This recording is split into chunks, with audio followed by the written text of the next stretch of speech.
যারা ভিডিওটি দেখছেন সবাই শেয়ার করবেন। আমরা আজকে যে বিষয় নিয়ে কথা বলবো সেটি হচ্ছে দেশখড়গ প্রাথমিক বিদ্যালয় নিয়ে। বন্যার মাঝে কেমন আছে আমাদের এই প্রাথমিক বিদ্যালয়টি, চলুন আমরা তা দেখব। মেন রাস্তা থেকে স্কুলে যাওয়ার পথে যে রাস্তাটি, এটা প্রায় পানিতে ডুবে গিয়েছে।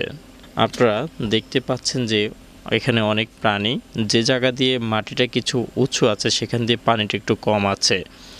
রাস্তার দুই পাশে কিন্তু একটা পুকুর আছে, আবার মাছের খামার আছে, বলতে কি মাছ চাষ করছে, মাছের প্রজেক্টে চাষ করছে। দুই পাশে কিন্তু আপনার পানি এবং মাছের প্রজেক্ট, এবং চারিদিকে দেখতে পাচ্ছেন যে জাল দেওয়া আছে।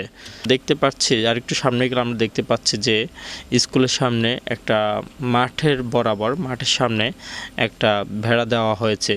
এই জন্য বেড়াটি দেওয়া হয়েছে যে মানুষ যেন এখানে আপাতত না হাঁটতে পারে, যদি হাঁটে রাস্তাটা নষ্ট হয়ে যাবে, যেটা স্কুলের রাস্তা আছে, প্লাস মানুষের জালের সমস্যা হবে, সেজন্য বেড়াটি দেওয়া হয়েছে।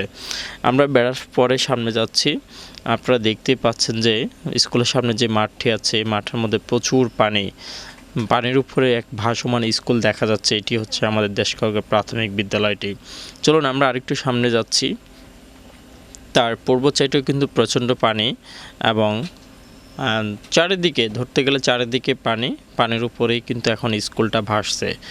জাস্ট স্কুলটার দেখতে পাচ্ছেন যে স্কুলের নিচের যে সিঁড়িটা আছে, এই সিঁড়ির মধ্যেই কিন্তু পানিটার চতুর্দিকেই ভেড়ে গেছে, একে একে করে পানি ভারতেছে।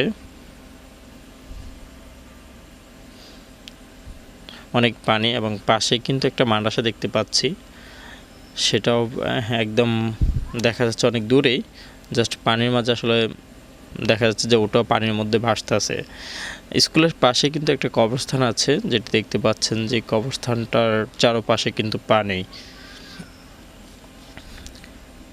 স্কুলের দক্ষিণ সাইডে যে কবরস্থানটি রয়েছে, এটার ভিতরে একটা কবরও দেখা যাচ্ছে। অনেক জংলা হয়ে গেছে।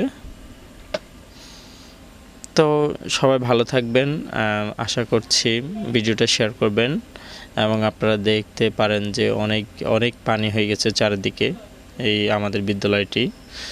এটি হচ্ছে দেশখড়গ